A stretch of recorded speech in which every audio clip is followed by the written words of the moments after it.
Welcome back, fellow Jungians, to Jung at Night. Tonight, we're entering one of the most tender, most necessary spaces in the human heart. The place where love, loneliness, and longing all meet. The question that haunts so many of us in the quiet hours. Why do I keep choosing people who can't love me the way I deserve? But before we begin, let me remind you of something important. You're not here to take notes. You're not here to solve anything tonight. You're here to rest, to let Jung's wisdom on love, projection, and self-worth dissolve into your unconscious while you drift into the peace you've been searching for. So go ahead, let your body sink deeper into the bed. Feel the weight of your head against the pillow. Notice your breathing slowing, your muscles releasing the tension they've been holding all day. There's nothing you need to fix right now. Nothing you need to become. Tonight, you are simply here, listening, letting go.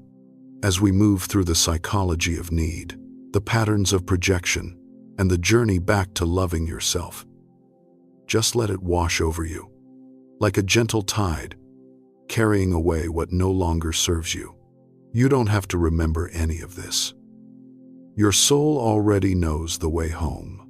Jung believed that true transformation happens not through effort, but through awareness meeting surrender. And tonight, that's exactly what we're offering you. Awareness wrapped in rest, healing woven into sleep. So close your eyes if they're not already closed. Let the world outside fade to nothing, and let me ask you something that might change everything. Have you ever felt this? You pour your heart, your emotions, even change who you are just to make someone stay. You hope that if you care enough, are kind enough, love enough, they will choose you. But no, they still leave, and you're left wondering, am I still not good enough? From a young age, you were taught that love is the missing half of a puzzle. That you must change yourself to fit with another. That to feel worthy, someone else must love you first. But Carl Jung points out the opposite. If you are not aware of your worth, you will endlessly repeat relationships that make you feel worthless, always begging from others what you have never learned to give yourself. Love. And only when you love yourself enough, not through words, but by setting boundaries, refusing to accept less than you deserve, learning to be alone yet whole. Only then will the right person come. Not because you need them, but because you no longer need anyone to fill your emptiness. In today's video, we will explore why when you love yourself enough, you will attract a completely different kind of love. Stay until the end. Because the love you're searching for might not lie in someone's words, but in the awakening waiting within you. Number 1. Love born from need is not love. You think you're seeking love, but most of the time you're searching for an anesthetic to numb the pain you've never dared to face. You say you want a secure relationship, someone who loves you sincerely. But look closely. How many times have you fallen into relationships that made you feel small, anxious, and entirely dependent on the other person's emotions? How many times have you asked yourself, why do I always meet the same kind of people? Why am I always the one who loves more? And how many times after each heartbreak did you swear things would be different, only to fall back into the same cycle? That's not bad luck. That's an unconscious wound repeating itself over and over until you're awake enough to face it head on. Carl Jung said that you don't attract what you want. You attract what you are in the depths of your consciousness, where fears, buried traumas, and limiting beliefs you've long hidden still control you like an invisible string. Take a familiar example. A woman who always falls for cold, distant men who never fully open their hearts. Each time a relationship ends, she says, "Next time, I'll choose someone kinder." But the next time, she picks someone just the same, only with a different name and face. Why? Because she hasn't spent time with herself. And deep in her unconscious, she carries an unspoken belief. I'm not worthy of being fully loved. I have to try. I have to prove I'm good enough. And so she is unconsciously drawn to people who trigger that feeling again, where being loved means striving to be chosen. This is the cruel trap of an unawakened mind. You think you're in love, but you're reenacting an old script with new actors, and you call it love. But no, it's emotional dependency in disguise. Love that stems from lack is not love. It's emotional bargaining. You love, but it's to fill a void, to fill the emptiness, to fill the fear of being alone, to fill the feeling that no one needs you. You love not because you're whole, but because you lack love for yourself. And that's why that love cannot last. It cannot be healthy because it doesn't come from freedom. It comes from need. And everything born from need will always create some form of dependency. Now be honest with yourself when you love. Do you find yourself becoming a different person, more sensitive, more vulnerable, more panicked when the other person doesn't respond as you expect? That's because you're not truly loving them. You're clinging to the idea that they can heal you. And that's where the suffering begins. If you recognize you've been this way, leave a comment to let me know that what I'm saying has touched you. Jung called this identification with the wound, when you haven't separated your true self from the part of you that's been hurt. Instead of healing it, you seek someone to carry it for you, to love you enough to make you forget your insecurities. But no one can do that, and so you keep being disappointed, you keep hurting, you keep demanding, and you keep repeating. Love born from need is like building a house on sand. It seems solid at first, but a single wave is enough to make everything collapse because it's not grounded in an inner foundation. It depends entirely on the other person's presence, words, and actions. And so you turn your lover into the keeper of your emotional keys. They leave, you crumble, they stay. You breathe a sigh of relief. That's not love. It's a form of emotional addiction, and that kind of love will always be a beautiful but dangerous illusion until you're brave enough to look it in the face. You'll keep running in circles, hoping someone will love you the right way instead of doing that for yourself. Imagine a man who's just gone through a breakup. Instead of pausing to feel the pain within, to understand, to learn from this wound, he rushes into dating apps, talking to anyone who gives him the feeling of being loved, of being chosen. He thinks he's opening up to new love. But in reality, he's running from himself. And all he meets are people who are also running. Relationships born from two people who are lacking, who are in a hurry, who connect through fear rather than peace. And then he's disappointed again, feels abandoned again, believes that love is suffering, but he doesn't see the most important thing. The energy he puts out is shaping the kind of love he receives. And so, if all you have within is anxiety, fear, and a desperate need for validation, you won't attract anything but people who trigger those same feelings. To change the love you attract, you can't start from the outside. You must go within. Recognize the old fear. Bring it to light. And instead of finding someone to fill it, start asking, why do I believe I'm not enough? Where did that belief come from? Is it true? No one can love you enough to make you feel enough. That doesn't exist.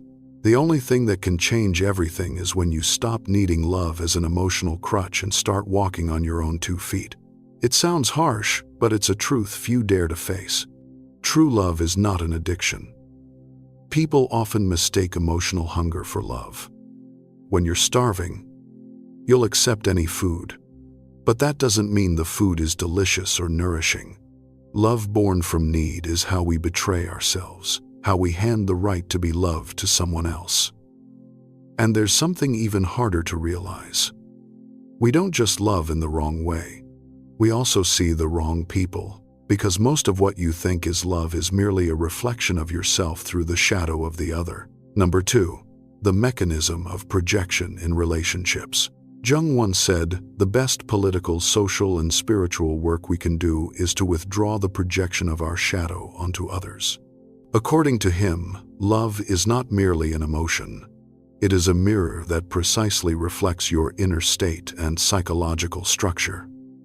You don't just love someone for who they are, but because they awaken something unacknowledged within you. We often think that the encounters in our lives are coincidental. Meeting someone in class, at work, through a friend, a chance encounter on the street, or a swipe on an app. But no, these encounters that alter the course of events don't follow any tangible logic, aren't planned, and don't depend on algorithms or control. In Carl Jung's world, nothing is random, especially not people. The person you meet is the one your inner world is calling for. Carl Jung asserted that each of us is not only driven by the conscious mind, the part you know and control, but also guided by a deeper layer, the collective unconscious, formed by instincts and archetypes. These manifest as rituals, symbols, and primal images from the earliest times suppressed by consciousness. Humans cannot consciously perceive these archetypes, but they carry intense feelings about them. In love, the most powerful archetypes are thema and animus. The anima is the unconscious feminine aspect in a man's psyche, representing tenderness, nurturing, emotion, and intuition. The animus is the unconscious masculine aspect in a woman's psyche, embodying reason, action, strength, and ideals. Every person, regardless of gender, carries within them an idealized image of the other, shaped by these archetypes. When you meet someone who matches this inner archetypal image, you're not just attracted, you feel a sense of destiny, as if the universe sent them to complete you. The difference is it feels predestined, as if an invisible thread connects two separate life experiences from distinct worlds. Jung said that some connections are formed before life gives them a name. This isn't poetry, it's a theory of the unconscious. Beneath the surface of events, something deeper is at work. Nothing happens by chance. In this context, chance isn't random. It's a language. What you call fate is perhaps just the movement of the unconscious interacting with the external world. They come as mirrors, not to please you, but to reflect you. The key point is you don't need to know what frequency you're emitting. Your unconscious is doing that for you. The suppressed desires for love, the feelings of inadequacy about yourself, the beliefs you absorbed as a child but never questioned, all of these are broadcasting energy. And because of this, every person who comes to you carries a message not to pass by, but to reflect the deepest layers within you. Like a door opening amidst everyday life, they step in and activate a part of you that's been asleep. You might meet someone quiet, distant, who hurts you by making you feel ignored or abandoned. But if you look deeply and honestly, you'll see that the feeling isn't caused by them. It's been within you for a long time. The part of you that always craves and needs love to affirm itself. If at this point you see a glimpse of yourself in this, pause for a moment and leave a sign, maybe a symbol, a comment below, so others and you know you're not alone in this journey.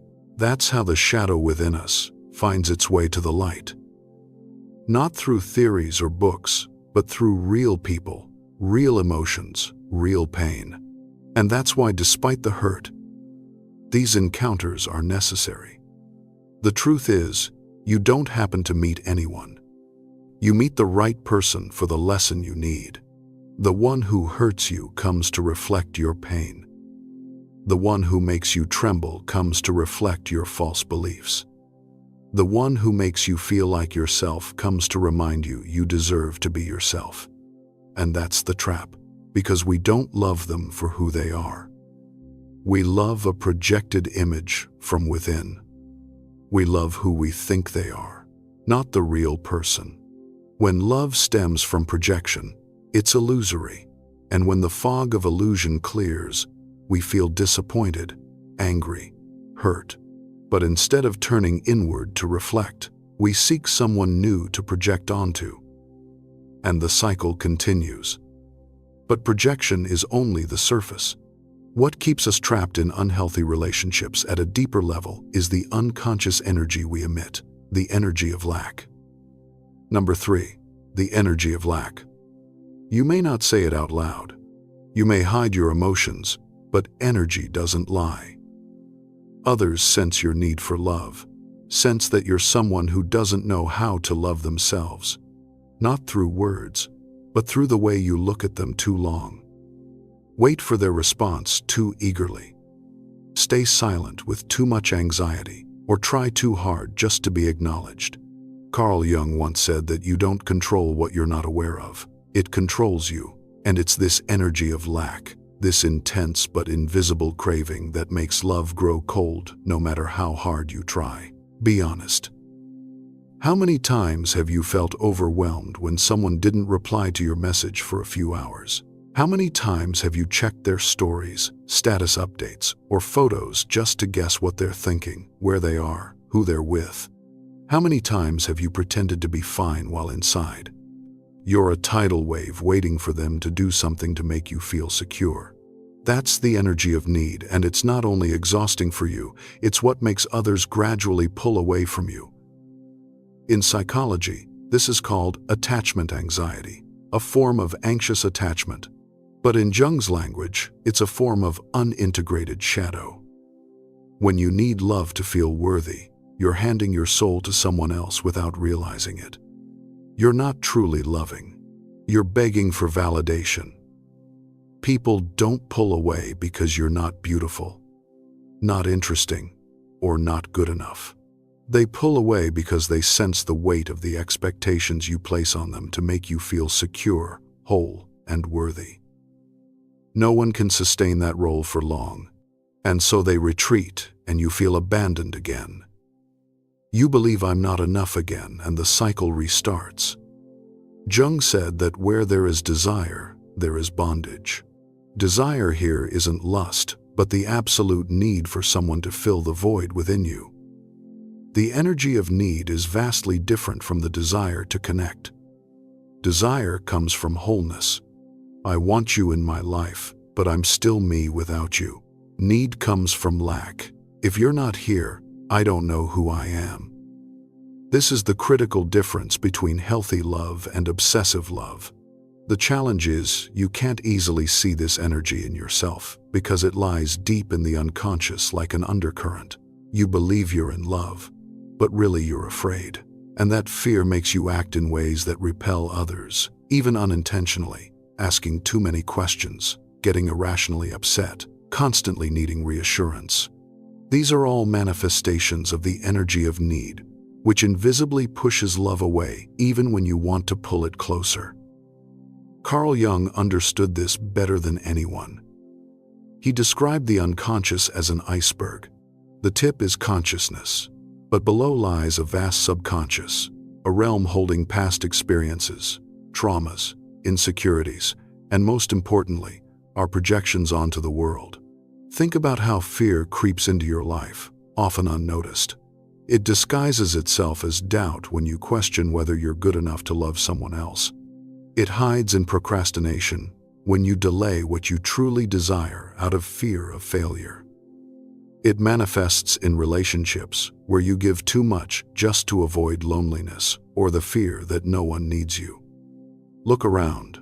People who naturally attract others don't do so because they try hard, but because they don't need to. They are themselves. They are at peace. They don't emit a frequency of anxiety. And that groundedness makes them energetically magnetic. They don't play mind games.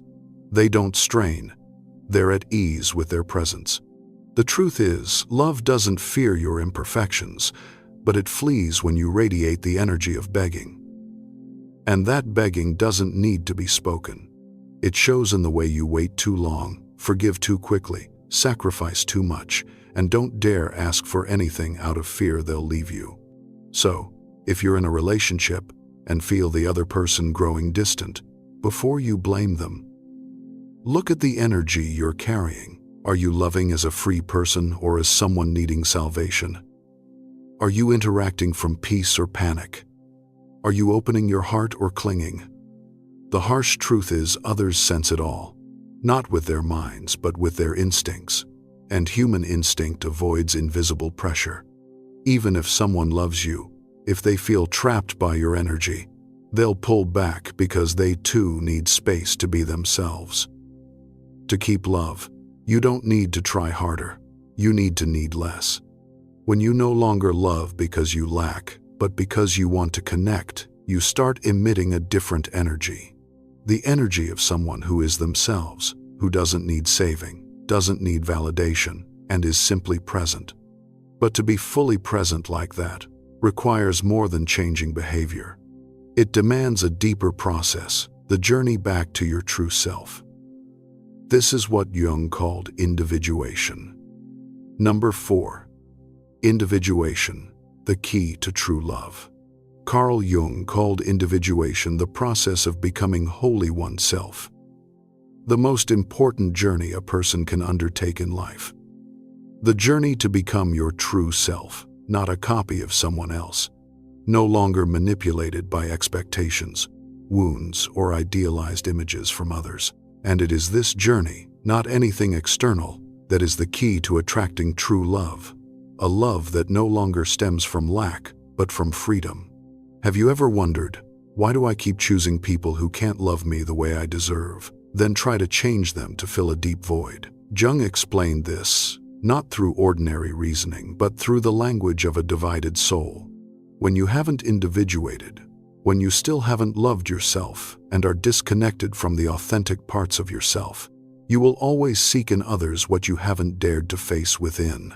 Individuation is not about becoming independent in the stereotyped modern sense of the word. It doesn't mean you must live alone, do everything alone, or need no one. Individuation is about starting to see who you are, what you're carrying, which wounds are silently controlling you, and accepting and integrating all those parts to become a unified, conscious, and free entity capable of making choices. Imagine a woman who always carries a fear of abandonment. As a child, she was emotionally neglected by her parents, not through violence, but through their emotional absence. She never learned to love herself because she never received that love from her parents. So instead of nurturing self-love, she always felt inadequate, believing that to be loved, she had to be agreeable, not bother anyone. As an adult in relationships, she repeats this pattern, always being the one who gives more, sacrifices, compromises, stays silent, and swallows her emotions.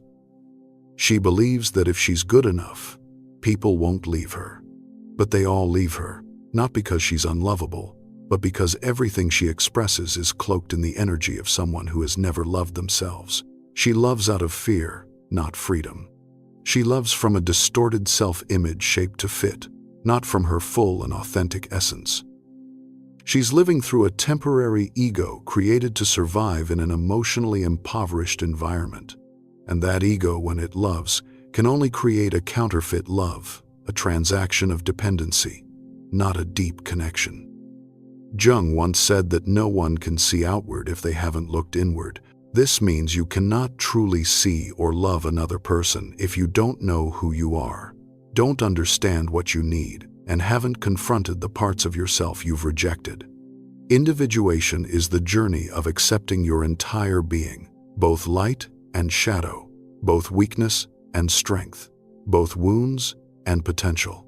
And when you do this, you begin to love not because you need someone to make you feel enough, but because you are enough and want to connect from that fullness. The irony is many people think they've grown up, that they're free, but they're still living as children inside adult bodies. They enter love with the naive expectation that someone will fully understand them, love them unconditionally, and heal all their unspoken wounds, without realizing that every time they love out of lack, they're dragging old wounds along and placing them on the other person. And sooner or later, that person cannot bear the weight. Individuation is a painful process because it requires you to face the parts you've always wanted to avoid. The emptiness, the loneliness, the fear. You can no longer blame others for causing your pain. You can no longer hide in the role of love's victim. You must take responsibility for what you choose. You must have the courage to peel away every layer of disguise, every defense mechanism, every story you've told yourself to return to the real, unadorned, unconditional you. Once you've made peace with yourself and learned to love your imperfections, you'll realize true love is not about merging or finding the other half.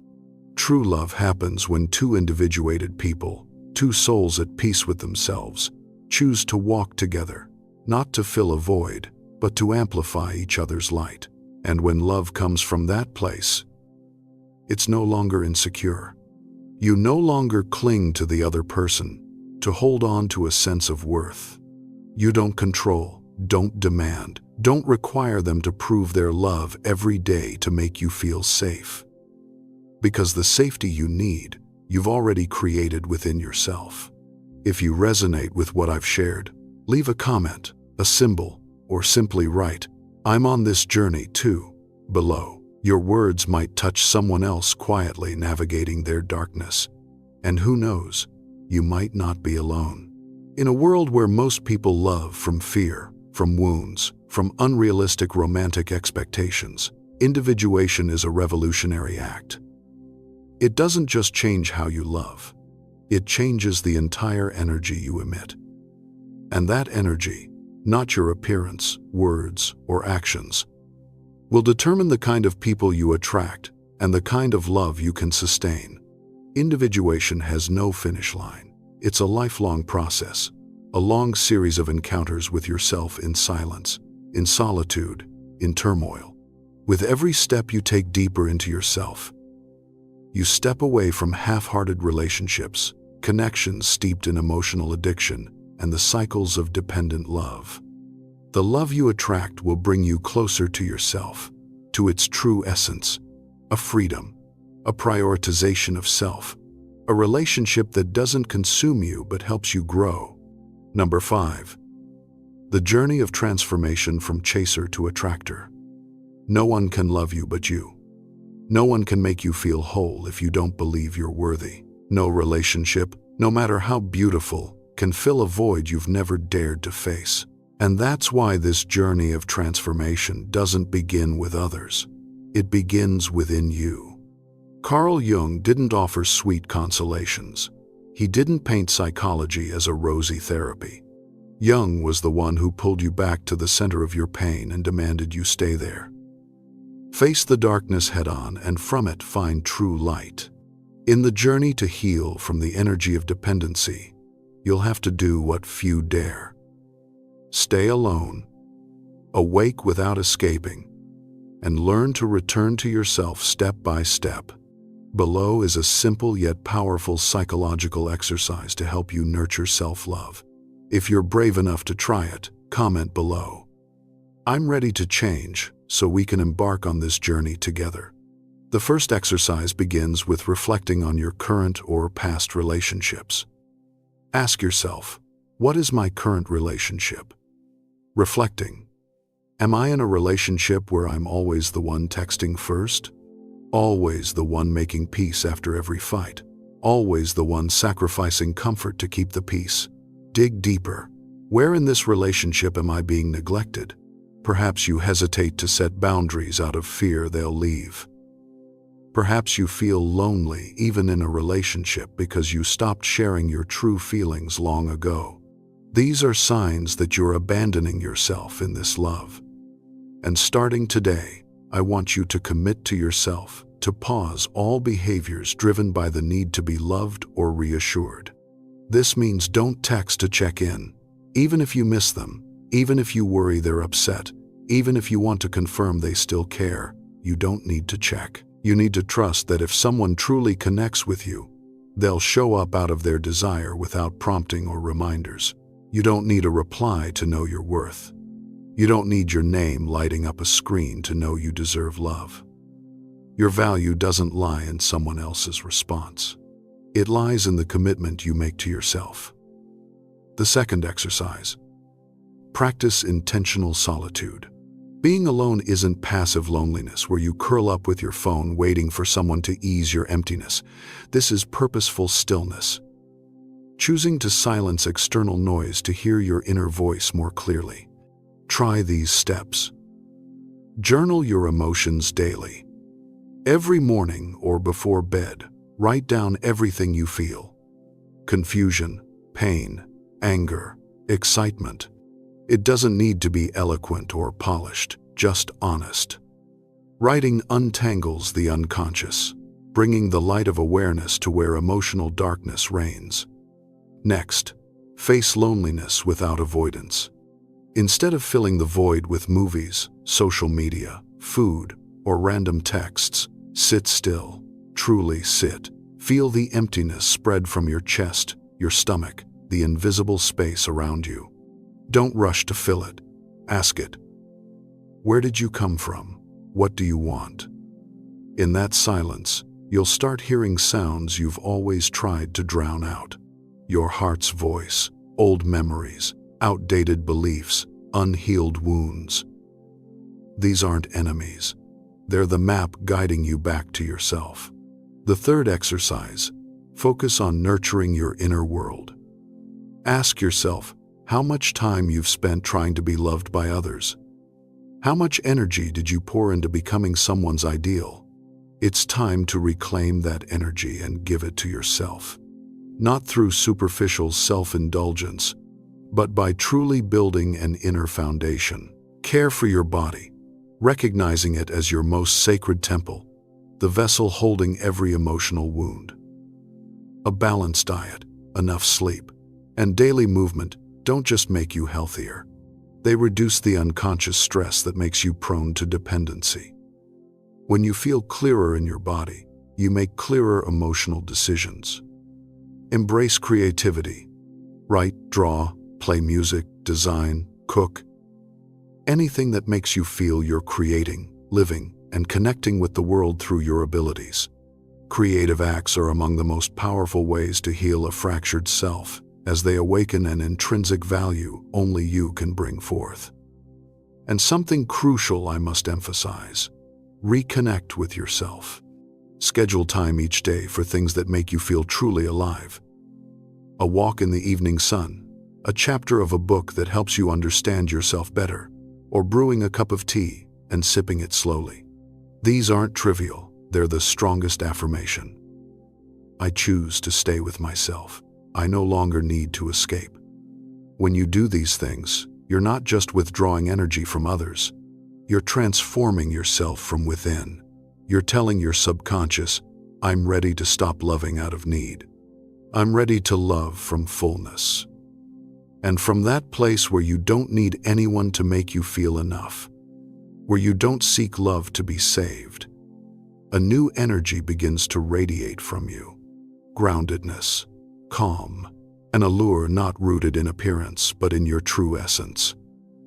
Number 6, the kind of love that comes when you love yourself. When you no longer live in a state of lack, you emit a different frequency. A kind of energy that doesn't beg but invites, doesn't cling but attracts, doesn't crave but rests in ease. This energy, as Jung described, is the hallmark of a soul that has moved beyond projection and begun to converge into its authentic self. You no longer need to find someone to fill a void because within you, you've built a life worth living. And from that place, you start drawing in what you once chased after in your lack, always striving but never reaching. When you need too much, you make everything naturally retreat. But when you no longer need, you become a magnetic force for what is good. Carl Jung said, "Wholeness is not achieved by cutting off a portion of one's being, but by integration of the contraries." Wholeness comes when you begin to attract healthy relationships. People come, stay, and strive to truly connect with you because they see your fullness. They sense that being near you doesn't mean carrying your emotions. They don't have to prove anything. They can be themselves, and so can you. You start attracting opportunities that align with your true nature, because you're no longer acting just to be validated. You move from clarity, no longer pulled by the fear of being left behind, and that makes you more decisive, deeper, and more creative. You attract genuine, unconditional, non-exploitative affection. You draw in people who are straightforward, stable, and honest because you've stopped pretending to be liked. You attract those who love, not because they can make you happy, but because they're already happy and want to share that with you. This is the love of two free individuals, not two people trying to patch their wounds with each other, but two who have stepped out of emotional addiction, who have learned to live authentically, fully, slowly, and deeply. And so they choose each other, not out of need, but out of want, not to fill a void, but because both have loved themselves wholly. Love, then, is no longer a reward for being good enough. It's the natural response of two souls resonating on the same frequency. They don't try to cling to each other. They don't try to control each other. They don't stay together out of fear of loss. They choose to stay every day because among countless options they still choose each other. It's no longer necessary. It's conscious companionship. And the wonderful thing is, when you're in this state, even if someone walks out of your life, you no longer collapse because you know love doesn't define your worth. It only reflects what you already carry within. You'll still hurt, but you won't lose yourself. And then other worthy things will come. Not on schedule, not according to script, but at the moment you stop craving and start loving yourself. Thank you for walking this journey with me. Ultimately, the answer to the relationship you long for doesn't lie in the other person. It lies in the essence of the energy you emit every day. And the miracle is you can change that whenever you choose to pause, turn inward, and start putting yourself first, just as Jung told us. But if you have nothing at all to create, then perhaps you create yourself. True love doesn't come from straining to be loved. It comes when you stop trying to be someone else and start living as yourself. No controlling, no clinging, no begging, just a powerful, grounded presence. No one falls in love. They fall into themselves, into the part they've never dared to see. And true love, if it exists, is the natural response of a soul that has returned to its essence. And now, let your breathing deepen even more. Feel yourself sinking further into rest. You've traveled through the landscape of love, of projection, of the journey back to yourself. But there's something else waiting beneath all of that. Something quieter, yet perhaps even more powerful. Because even when you learn to love yourself, even when you stop seeking validation from others, there's still one final thing that keeps you from true freedom. One last grip you haven't loosened: worry. That endless loop in your mind. The tightness in your chest when things feel uncertain. The need to control, to plan, to make sure everything turns out exactly as you've imagined. Jung understood that self-love is only half the journey. The other half is learning to trust. Not in others, not in outcomes, but in life itself, in the natural rhythm that exists beyond your calculations. So as you drift deeper now, as your body grows heavier and your thoughts grow softer, let me ask you something that might change everything. Have you ever noticed that everything suddenly becomes easier, smoother, the very moment you stop worrying? It sounds paradoxical, doesn't it? All our lives, we've been taught that to succeed, we must plan meticulously, fight relentlessly, and control every detail. Yet, the truth is, the tighter we cling, the more we try to control, the more life slips through our fingers. Carl Jung, a profound explorer of the human unconscious, pointed out that worry does not make us stronger. On the contrary, it is a defense mechanism of the ego, a way to mask our powerlessness in the face of a stark reality. Some things will never be within our control. And in that moment of clinging, we drift away from the present, away from ourselves. Letting go, in Jung's perspective, is not surrender or helplessness. It is an act of awakening. When we cease worrying, the energy trapped in control is released. And surprisingly, Life guided by a hidden intelligence begins to arrange itself in a strange and mysterious order.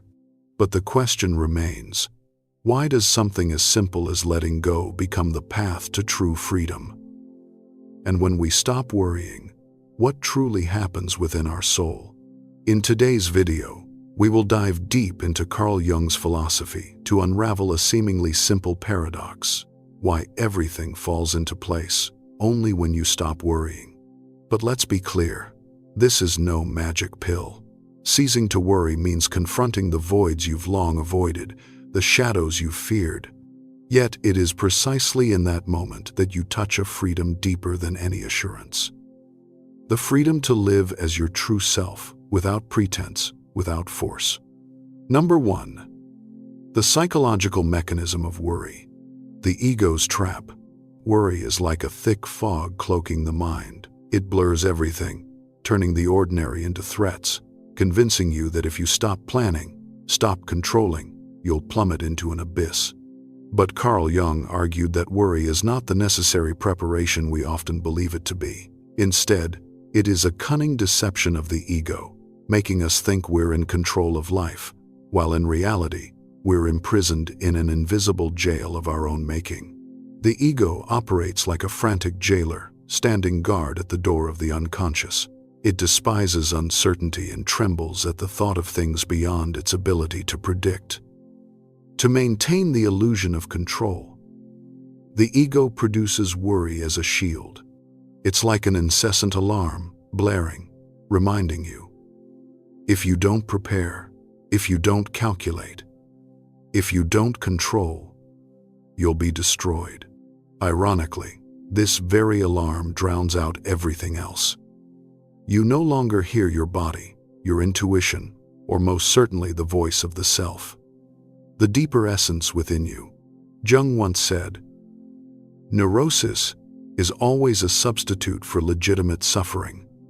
In this light, worry is a form of mild neurosis. It doesn't truly resolve pain, but merely substitutes for experiencing that pain directly. Instead of embracing uncertainty, we try to evade it through spirals of anxiety. But just as painkillers mask symptoms without curing the root illness, worry only conceals the problem, never bringing true peace. Think of those sleepless nights when you toss and turn, your mind racing like a fast-forwarded film. What if they don't reply to my email tomorrow? What if I fail the interview? What if this relationship falls apart? Each what if is a seed planted in the fertile soil of your imagination, sprouting into a dense forest of catastrophic scenarios. But have you noticed, while your body lies safely in bed, your mind wanders through worlds that don't even exist? That is the essence of worry, abandoning the present to live in imaginary nightmares. The ego loves this. It feels important when it's at the wheel, even if that wheel isn't attached to any vehicle. Worry then is a form of false labor of the mind. You feel like you're doing something useful, thinking, calculating, predicting, but in reality, you're just draining your energy. It's like running on a treadmill in a gym. The more you run, the more exhausted you become. Yet, you never truly move forward. In Jungian psychology, worry can also be seen as a distorted mirror. It doesn't reflect reality, but magnifies and warps it, making us feel more fragile than we are. For instance, a student facing an exam might spend weeks fidgeting. I'll fail. I'll ruin my future. Everything will collapse. But from an outside perspective, it's just an exam, a learning experience. Worry transforms a simple event into a catastrophe. Much like a carnival mirror distorts the reflection of the person standing before it.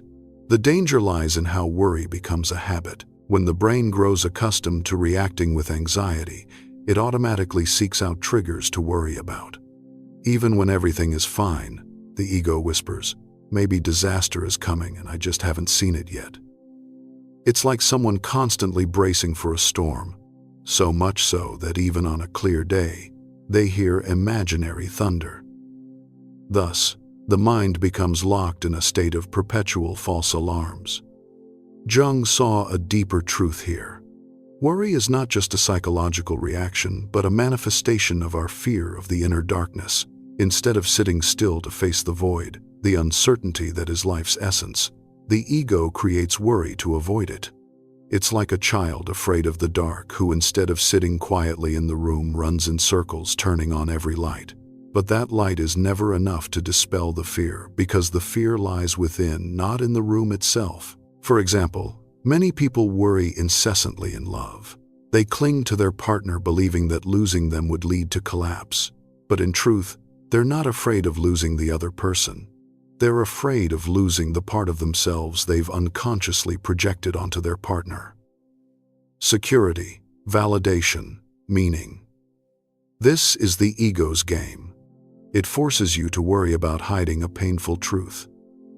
The inner emptiness you've never confronted. Worry, therefore, is not merely a negative emotion. It is a signal like smoke rising from a burning room. It indicates something inside needs attention. But instead of entering the room, the ego often chooses to turn on a fan to blow the smoke away. Thus, worry never ends because the root cause continues to smolder beneath. Jung emphasized, until you make the unconscious conscious, it will direct your life and you will call it fate. When we fail to recognize that worry is merely a veil, we let it steer our lives and call it destiny. But in truth, it's a destiny scripted by the ego, not the self. To put it vividly, worry is the rein the ego ties to your hands. It convinces you that letting go will send the horse galloping wildly. But in reality, the horse is the natural flow of life, powerful with its own rhythm, capable of carrying you far beyond the ego's imagination. Only when you realize the rein is unnecessary do you begin to feel free. Worry is not our natural state. Children, before they learn to fear, can play in the rain, fall, and laugh. They haven't yet learned to construct terrifying scenarios in their minds. As we grow, as the persona and ego take hold, we adopt the habit of anxiety. This shows that worry is not an eternal truth, but a learned mechanism, and anything learned can be unlearned. Thus, when Jung says that when you stop worrying, everything falls into place, he isn't suggesting shallow optimism. He's pointing out that worry doesn't truly prepare us. It is merely a product of the ego, the frantic jailer terrified of the unconscious darkness. And only by looking directly at this mechanism do we begin to escape the mind's most cunning trap, the illusion of control. Number 2, the essence of letting go. Not laziness, but awakening. But beware. Letting go is entirely different from the laziness or surrender many mistake it for. It is not the act of a defeated person, but the choice of someone awakened. Imagine a swimmer panicking in a whirlpool. The more they struggle, the more exhausted they become. The more they flail, the deeper they sink. Then, in a moment of desperation, they stop and suddenly realize their body can float when they cease resisting. Letting go is like that, not abandoning life, but halting the futile struggle against it. Jung saw letting go as an act of profound wisdom, requiring trust in an order greater than the small self. In our modern society, where human value is often tied to productivity, achievement, and control, letting go is easily labeled as laziness. Someone who rests, who doesn't rush or compete, is immediately suspected. Are they falling behind? Do they lack ambition? But letting go in the Jungian sense is the opposite of stagnation. It is an active state of observation and presence, rather than being driven by the ego's fear. The one who lets go doesn't do nothing. They act, but from clarity, not panic. A practical example. Many artists share that their best works didn't emerge from force, but from moments of release when they stopped trying to create something great. Musician Paul McCartney said, "The melody for yesterday came to him in a dream, not during hours of strained effort." This shows that when we let go of the ego's compulsion, I must produce something extraordinary, the subconscious and unconscious have space to offer something miraculous. Perhaps this is the moment to pause and ask yourself, when was the last time you allowed something to come to you naturally without forcing it? If you're willing, share in the comments to listen again to the true voice within. Letting go is like opening a window in a stuffy room. While the ego pulls the curtains tight, believing it's protecting us from dust and storms, it's actually depriving us of air. Once the window opens, fresh air rushes in, light pours through, and we realize the world isn't as threatening as the ego painted it. Far from laziness, this is an act of courage, daring to leave the safety of control to connect directly with life's true rhythm. Jung also emphasized that letting go means refusing to identify with outcomes. When we act but believe our worth lies in results, in success, in recognition, worry will always return. Letting go is a subtle shift from I act to prove myself to I act because I am myself. A poet writes not for praise but because the poem is the true breath of their soul. A lover loves not to possess but to experience the vivid presence of love. This is the fundamental difference between laziness and awakening. Laziness is refusing to engage, while letting go is engaging without needing to possess. Picture a bow and arrow. The ego clutches the arrow, fearing that letting go will mean losing everything. But letting go is the moment you release the string, letting the arrow fly toward the direction its inner energy has built. If you don't release, the arrow stays stuck, never reaching its target. Likewise, when we let go of control, life has a chance to reveal its inherent order. This doesn't mean passivity. On the contrary, letting go demands heightened awareness. A mountain climber knows they can't control every gust of wind or loose rock. They prepare, train, and then, on the mountain, they must trust their intuition and the life around them. If they try to control every element, they'll exhaust themselves and fail. But by knowing when to tense and when to relax, they harmonize with the mountain. Letting go, therefore, is a form of practiced wisdom. From a psychological perspective, letting go is a shift from the ego's dominance to the self's guidance. The ego thinks in linear logic. If A, then B. If B, then C. But the self operates in the logic of symbols, intuition, and holistic connection. When we let go, we stop trying to solve life's equation with formulas and allow inner images and feelings to guide us. It's like standing before an unfamiliar forest. The ego demands a detailed map for every step, while the self urges you to listen to the sounds, observe the paths, and let your feet find their own rhythm. In therapy, many patients who try to heal quickly end up stuck, but when they accept that healing is a natural process, that emotional wounds need time, recovery begins in that very acceptance. Letting go isn't rejecting treatment, but ceasing to demand instant okayness. Jung called this an act of trust, a belief in the wisdom of the unconscious. In essence, letting go is the realization that life is not a machine we can program, but a river we must learn to swim with. The lazy person sits on the bank, refusing to enter the water. The controller flails, fighting the current, but the one who lets go flows with the stream, swimming and feeling, and thus reaches farther shores. If worry is the ego's false alarm, letting go is the act of silencing it and listening to the true stillness. In that stillness, we hear the self's voice, gentle, patient, yet persistently guiding us toward truth. This isn't an escape from life, but the first step toward living authentically.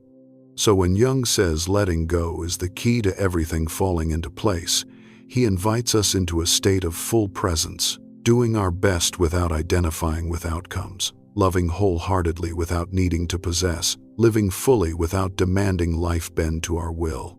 This is the delicate yet profound difference between laziness and awakening. A difference that shapes the entire quality of our existence. Number 3. The root cause of worry: identification with expectations and images. If letting go is a form of awakening, Then conversely, worry always stems from blind identification. We equate our self-worth with the expectations and images that we or society have constructed. This identification is the fertile ground for anxiety to proliferate. Because once we believe that I am my job, I am my relationships, I am the image others see, any crack in those structures becomes a direct threat to our existence. In Jung's view, this is one of the ego's most dangerous illusions. Instead of recognizing ourselves as a vibrant, flexible, ever-changing entity, we shrink ourselves into a single mask. He called this mask the persona, the social costume we don to be accepted. Initially, the persona serves a healthy function. It helps us integrate, play our roles in the world. But the problem arises when we forget we're only acting. At that point, the persona ceases to be a tool and becomes a prison. Take the example of a successful man in his career. He is admired by colleagues and his family is proud. But inside, he is often exhausted by constant worry because he has identified I with the mask of the successful person. A small failure, a single criticism, and his entire world collapses. He no longer sees it as just an event in life, but as an attack on his very identity. Here, worry doesn't come from reality, but from the rift between the image the ego protects and the inner truth. The same happens in love. A woman might worry endlessly about whether her partner still loves her, checking messages hourly, analyzing every tiny gesture. In truth, she's not just afraid of losing a person, but of losing the image of I am lovable, I am chosen. Love, in this case, becomes a mirror for self-worth. When that mirror shakes, the entire psychological foundation shakes with it. Jung believed this was the mechanism of projection. We don't see the other as they truly are, but project onto them our expectations, our unhealed lacks within ourselves. We turn them into characters in our inner script, and since no one can perfectly fulfill a script that isn't theirs, worry becomes an inevitable consequence. It's like watching a movie where the characters refuse to follow the script you've written. Disappointment is unavoidable. Behind this mechanism lies a painful truth. We don't worry about reality, but about reality not matching our ideal image. The ego whispers, everything must be this way. I must succeed. I must be loved. I must always be strong. But life rarely operates on musts. That discrepancy becomes the source of suffering. Worry, in essence, is the gap between expectations and the present. Imagine holding a perfect crystal vase that you treasure immensely. With every step you tremble. What if it falls? What if it cracks? That fear doesn't come from the walking, but from the obsession with preserving that flawless image. Those identified with the persona are the same. They become jailers of their own crystal vase, their self-image, and live in constant tension. This is also why many feel perpetually not enough. When the persona is inflated, the ego turns life into a stage where one must perform endlessly. They are no longer allowed contradictions, mistakes, or changes. And this not allowing spreads worry like a silent disease. They're like exhausted actors backstage. Yet, they must step out smiling so the audience doesn't notice. And perhaps this is the moment for each of us to pause, to ask ourselves, are we protecting real life or just a mask? If tomorrow, all the titles, roles, and images we cling to vanish, could we still recognize who we are? An honest answer will reveal how we've been living all this time. Jung reminds us that the persona is merely a bridge between the outer and inner worlds, never the whole person. But when we fully identify with the mask, any crack becomes a catastrophe. A small rebuke can cause sleepless nights. An ordinary failure can turn into an existential crisis. Worry here isn't because the event is too big, but because we've magnified it to threaten our entire identity. Identification with images also leads to a paradox. The more we try to maintain perfection, the further we stray from authenticity. A leader afraid of being seen as weak will never dare share their insecurities, thus living in isolation. A woman worried about keeping the image of the perfect mother won't allow herself fatigue or anger, thereby accumulating hidden stress. Worry becomes the natural consequence of this split between the real self and the permitted image. It's clear that the root cause of worry doesn't lie in external events, but in internal identification. When we place our entire worth in the persona and expectations, any change in life becomes a fatal blow. The ego whispers, "If this image shatters, you vanish too." And we believe it, trembling as we protect that image every second. Carl Jung once said, "The most terrifying thing is to accept oneself completely." Indeed, as long as we cling to the persona, we'll never dare look at our inner complexity. But the paradox is only when we dare release the image do we approach true wholeness. Worry in this sense is a sign that we're living for expectations, not for our essence. Number 4, the transformation process from worry to inner freedom. So the question arises, how do we escape this trap? Jung suggests that the way out isn't conquering worry but transforming it. And this is a process, a subtle psychological journey where one moves from the darkness of anxiety to the light of inner freedom. This process doesn't begin with outward courage, but with quiet inner recognition. When worry surges, the ego's usual reflex is to suppress it, bury oneself in work, seek validation from others, or mask it with busy activities. But Jung encourages the opposite. Pause and observe worry as a psychological phenomenon. This is like standing under an awning watching a storm instead of fleeing it. The storm may rage, but when we stop identifying with it, we realize it's just part of the weather, not the entire sky. For example, someone fearing rejection in a relationship, instead of trying to control the other, they turn inward and ask, "Am I really afraid of losing this person or of losing the feeling of being loved?"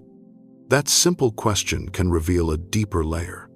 Worry isn't about love, but about the void within oneself. This is the first step of transformation, looking straight at the root, not just treating the symptoms. After recognition comes confrontation. Confrontation means allowing oneself to fully experience the emotions previously avoided. Jung once said, "There is no coming to consciousness without pain. Awakening always comes with pain as it requires touching our dark parts." When we dare sit still with worry, it may manifest as fear of abandonment, failure, or being forgotten. These emotions initially flood like waves, seeming to drown us. But the paradox is here. The more we allow them to pass through, the quicker they dissipate, leaving an empty but serene space. Once through confrontation, a turning point occurs. The energy trapped in worry is released and redistributed. Jung called this the shift of psychic energy. Instead of channeling all vitality to protect an image, we begin to have energy for real living. The person once anxious about work may discover joy in creation, no longer obsessed with proving themselves. The one who worried about holding on to love may learn to love freely, realizing they no longer need the other to affirm their worth. This is the stage where anxiety begins to transform into freedom. A young artist left a message after watching a Jung video on our channel. Before each exhibition, he worried to the point of losing sleep and appetite, fearing lack of recognition. But one day, instead of resisting, he allowed himself to feel the fear of ridicule. He realized this fear was tied to childhood memories of comparison and denial. When he embraced that emotion instead of fleeing, his creativity gradually returned. Now, the exhibition is no longer a competition but an act of sharing. And paradoxically, when he stopped obsessing, his work was warmly received. This exemplifies the transformation process from worry about image to freedom in presence. In Jung's view, inner freedom isn't a state of no more fear, but the ability to let fear exist without being dominated by it. Like a surfer, they don't need calm seas.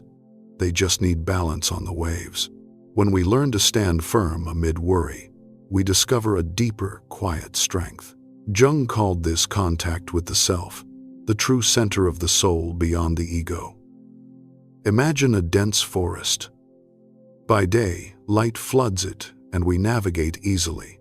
But at night, the forest becomes threatening, every sound evoking anxiety. If we only linger at the edge in fear, we'll never know that deep in the darkness lie streams, meadows, and abundant life. The transformation process is daring to enter the forest at night, at first trembling, but as we go deeper, our eyes adjust to the dark, and a new world unfolds. Inner freedom isn't staying in the light, but venturing into the dark to discover another light, the one emanating from within. It's important to understand that transformation doesn't happen in a magical moment, but in a chain of small daily experiences. Each time we stop fleeing, stop reacting automatically, it is a step. Each time we accept failure without equating it to our worth is a step. Each time we sit still with worry instead of extinguishing it, it's a step. These small steps over time create a major shift from a self imprisoned in anxiety to an essence of inner freedom. This process is also like a caterpillar becoming a butterfly. The caterpillar thinks it's dying as the cocoon envelops it, but it's actually transforming. Worry is similar. When we let it envelop us, it can feel suffocating. But if we dare stay in the cocoon, we'll see wings forming. Inner freedom isn't escaping the cocoon, but completing the inner process until one day the wings unfold. Carl Jung once said, "You are what you do, not what you say you'll do." When we stop letting worry define us and choose to become the observer, the learner, we enter freedom. Anxiety may still appear, but it's no longer a prison. It becomes a teacher pointing out where we need healing, where we need to return to ourselves. In summary, the transformation process from worry to inner freedom is a three-step journey: recognition, confrontation, and release. Each step demands courage as it forces us to look at the truth instead of the image. But through this, worry ceases to be an enemy and becomes a door to growth. And when that door opens, we enter a different space where the ego stops steering and the self guides. That is freedom. Not freedom from life, but freedom to live fully within it. Before continuing, if you feel this journey touches you personally, take a moment to support the channel with a like and subscription. It's not just a way to not miss future content, but also a small commitment to yourself to continue walking the path of transformation and inner freedom. Number 5. When we stop worrying, everything is allowed to unfold naturally. And precisely when this release occurs, a curious phenomenon begins to emerge. Life seems to know how to arrange itself. The paradox lies here. The less we force, the more easily things fall into place. Imagine a garden. If you tug at a young plant every day to make it grow faster, you only tear its roots. But when you water it, nurture the soil, and let time and sunlight do their work, the seedling naturally stretches upward. Life is the same. When we stop forcing, stop worrying, we create space for its natural rhythms to unfold. Letting go of anxiety doesn't mean losing control. It restores to life the right to flow according to its essence. Jungian psychology suggests that within each person lies a self-organizing principle, what Jung called the self. This is the deepest center, both the core and the compass of our being. When the ego dominates, we see only chaos as it incessantly demands it must be this way, it must be that way. But when the ego steps back, the self has a chance to emerge, and we begin to notice an invisible order. Seemingly disconnected events start to align. Opportunities appear at just the right moment, and the pieces of life gradually fit together. A common example is those moments of flow the state artists, athletes, or creators experience when they immerse themselves in their work without obsessing over outcomes. A musician who stops worrying about the audience and lets the music flow creates a piece that captivates in unexpected ways. A runner who ceases fixating on performance and tunes into the rhythm of their breath suddenly finds they run farther than ever before. When anxiety dissolves, the energy trapped in control is freed, and life unfolds like a seamless stream. On a spiritual level, this is akin to a lake calming its ripples. Only then can it reflect the sky. Worry is like ceaseless ripples distorting the image, preventing us from seeing the full picture. But when we let the lake settle, the sky appears in its entirety, and we realize the truth was always there. We just hadn't given it a chance to reveal itself. Life in a state free of worry becomes a clear mirror reflecting the essence of things. Interestingly, when we stop worrying, the change isn't just internal but external too. Someone who once feared failure upon letting go often finds success more attainable because they act from clarity rather than fear. Someone who dreaded abandonment when they release their obsession builds healthier relationships as their love is no longer bound by possessiveness. Recall the experience of many students before an exam. When consumed by worry, they cramp, stress, and their memory falters. But when they finally let go, accepting they'll do their best, knowledge flows effortlessly in the exam room. This isn't luck. It's the natural functioning of the mind when no longer choked by anxiety. Similarly, in love, we sometimes exhaust ourselves trying to hold on to someone, but when we stop clinging, that person has the chance to stay with us willingly. And here lies the paradox. True love exists only when it's free to leave. From a psychological perspective, this phenomenon can be explained as follows. Worry keeps the nervous system in a state of tension, activating the fight-or-flight response. In this mode, clarity and intuition are stifled. But when we let go, the nervous system returns to balance and higher functions. Creativity, connection, and understanding can operate. In other words, when we cease worrying, our body and mind become fertile ground for natural growth. It's crucial to understand that stopping worry doesn't mean stopping action. It's not about giving up but shifting our approach. The person who stops worrying still works, loves, and builds their life. But they act from a state of presence, not fear. They're like a rower listening to the river. When the current surges, they steady the oar. When it calms, they ease up. This rhythm of action is no longer driven by anxiety, but by harmony with the flow of reality. Jung called this the alignment of the ego and the self. The ego doesn't vanish. It simply stops acting as a dictator. It makes way for the self, the holistic center to guide. In this collaboration, we begin to feel that life isn't something to be forced, but a natural process unfolding through us. Inner freedom becomes a resonance with that very flow. When this happens, a subtle yet profound shift occurs. Anxiety is no longer the master, but a passing guest. What once caused panic becomes a signal to observe, and in that observation we discover that the world operates within a larger order beyond the ego's plans. Here we truly grasp Jung's words. When we stop worrying, things don't suddenly work out as we want. They work out as they were meant to. So the question for you is, in your current life, which river are you trying to dam? Which garden are you tugging at to force growth? And if you paused, relaxed, and let life unfold, what might bloom? Perhaps the hardest part isn't letting go, but trusting that life knows how to function better than our calculations. This isn't a journey for the impatient, for ceasing to worry isn't an instant technique, but a practice of presence. It's about returning to each moment, listening to the body, the intuition, and gradually realizing that what we thought was dangerous is often just the shadow of images we've constructed. Inner freedom begins at this point when we distinguish between reality and illusion. The wonder lies in this. When we dare release our grip on the imaginary steering wheel of anxiety, life carries us farther than we ever imagined.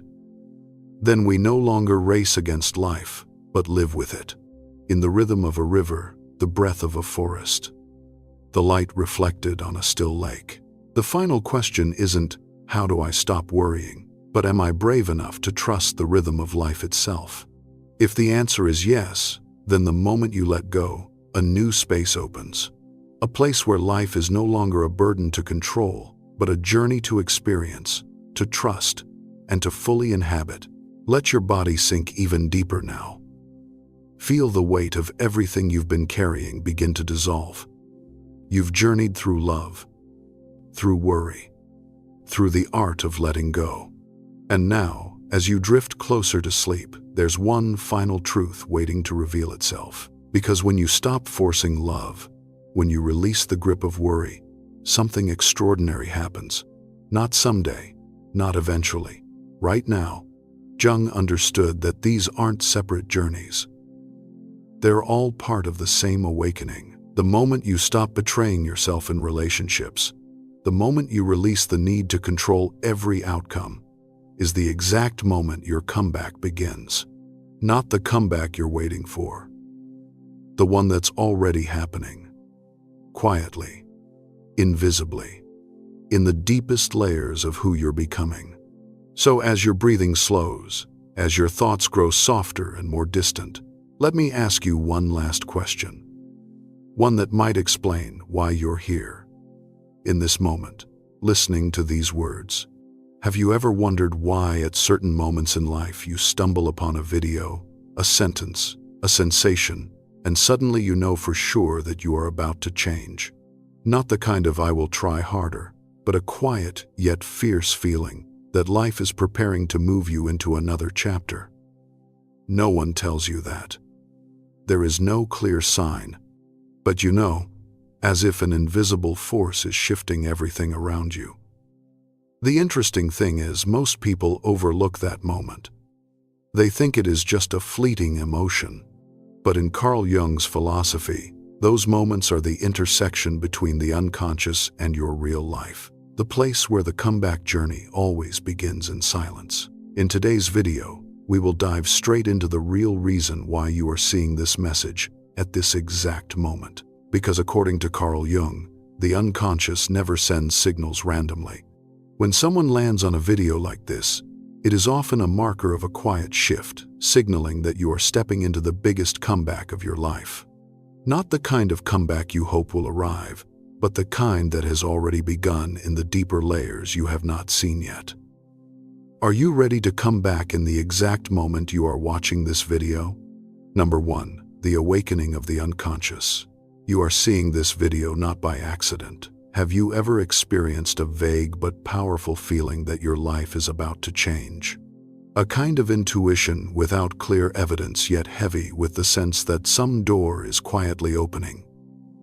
You don't know what is coming. You don't know where to start, but you feel certain you are standing at a new threshold. That is exactly how a comeback begins. Not with loud signs, not with absolute certainty, but with a subtle vibration, like a knock from within that makes you turn your head ever so slightly. Jung called this the whisper of the self, the murmur of your true being. A viewer once shared with the channel that after many years of working a stable office job to the point she believed her life would always remain that way, something changed. One afternoon, sitting tired in front of her screen, she suddenly felt compelled to replay an old video she had watched long ago. A video about the comeback journey of someone who had once failed miserably. She didn't understand why she watched it that day, why her heart beat faster when she heard those lines. A few weeks later, she signed up for a course she had postponed for 2 years. 6 months later, she quit her job and started building her own project. When I asked, "What made you change so quickly?" she just smiled and said, "I'm not sure. I just know there was something that day that made me see life through a different lens." That is synchronicity. When the unconscious brings you to the exact place you need to be at the exact moment you need it. Even before you understand why, you are watching this video for that same reason. Not because YouTube recommended it randomly, not because you clicked out of curiosity, but because your unconscious has begun awakening a part of you that you once abandoned. Have you ever felt that you have outgrown your current life? Do things that once felt fine now feel too tight? Those conversations that once connected you with others now feel out of rhythm. Not because you are becoming strange, but because you are entering what Jung called the cycle of conscious expansion, where the true self begins wanting to grow beyond old limits.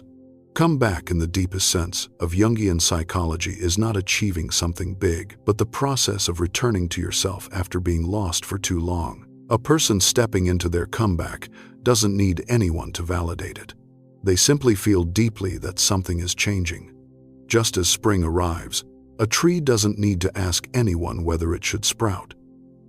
It simply does because that is its nature, and so do you. This rising does not wait for you to be ready. It comes because its time has arrived. Think of the image of a river. Some parts flow gently. Others rush violently, swirling and crashing against rocks. But even when the surface looks chaotic, the current underneath knows exactly where it's going. Your life right now may resemble that turbulent section, outwardly unstable, but inwardly guided by a secret order moving you towards something greater.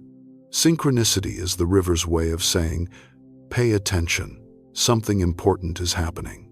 If you notice, in recent weeks, you may have felt small but strange shifts. You get bored easily by things that once excited you. Your intuition becomes clearer about what you should release. You become more sensitive to others' energy.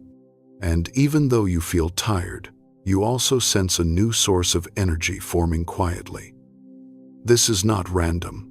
This is the phase where life begins calling you home. Just as Jung wrote, "Who looks outside dreams. Who looks inside awakes." The true self will call you, sometimes through anxiety, sometimes through a vague urge, sometimes through a video that appears exactly when it should. And you are in that moment now. You are here because your soul has begun shifting, even if your mind has not caught up. You are here because something greater is waiting for you to step into it. You are here because your comeback is no longer ahead. It is opening its door right now. And once you have felt that subtle calling from the deepest part of your soul, the comeback journey takes you to its second phase, the phase many mistake as a sign of being lost, but is actually the gateway to your most powerful transformation. Number 2, the transition phase. When the old dissolves and the new hasn't appeared. This is the strange period when you no longer belong to your old life, but the new one has not yet emerged. This phase always arrives quietly.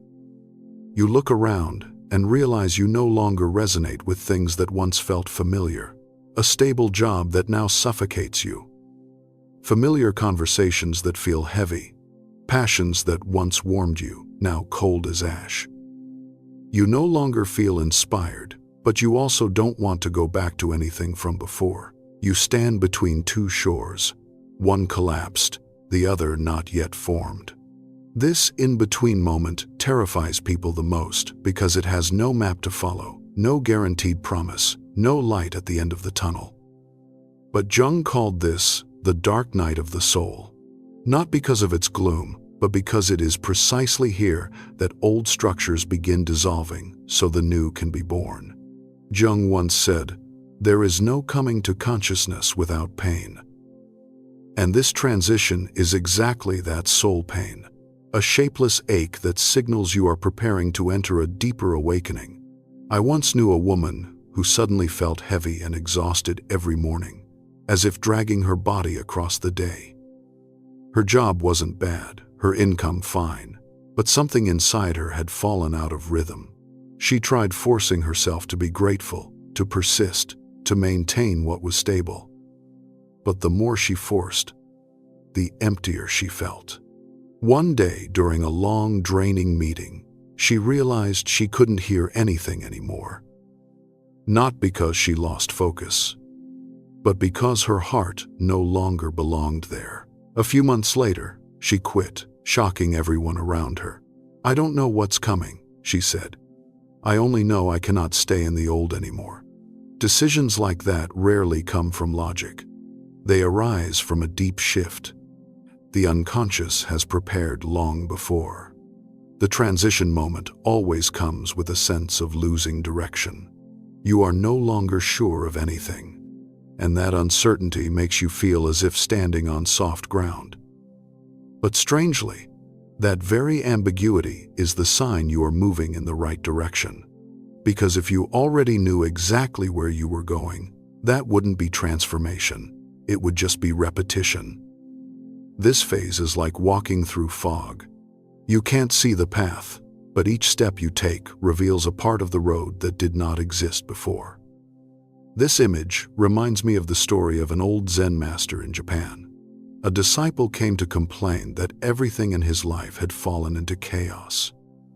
Unstable work, distant friends, broken routines. The master handed him a cup full of water and said, "Pour more." The disciple answered, "I can't, master. The cup is full."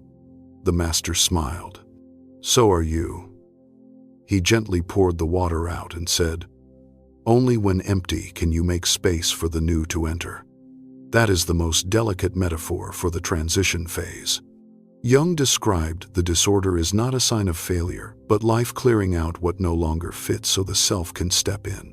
Jung believed that every psychological rebirth must go through dissolution. The old ego, made of beliefs, roles, expectations, habits, must collapse for the true self to emerge. You feel lost, not because you are off track, but because you are becoming too big for your old life, and the old can no longer hold you. Imagine a seedling breaking through hard soil. From the outside, everything looks like destruction. The earth splits, dirt scatters, stones shift, but underneath is new life rising quietly. Your life is the same. When things feel unstable, remember the ground only cracks when something new wants to be born. And if right now you feel tired, empty, no longer belonging to anything familiar, do not panic. You are simply growing. And growth, according to Jung, always begins with dissolution. This is not a sign of ending, but an invitation into a new chapter of your being. Trust this process even if you see nothing clearly, because where you stand right now is the threshold of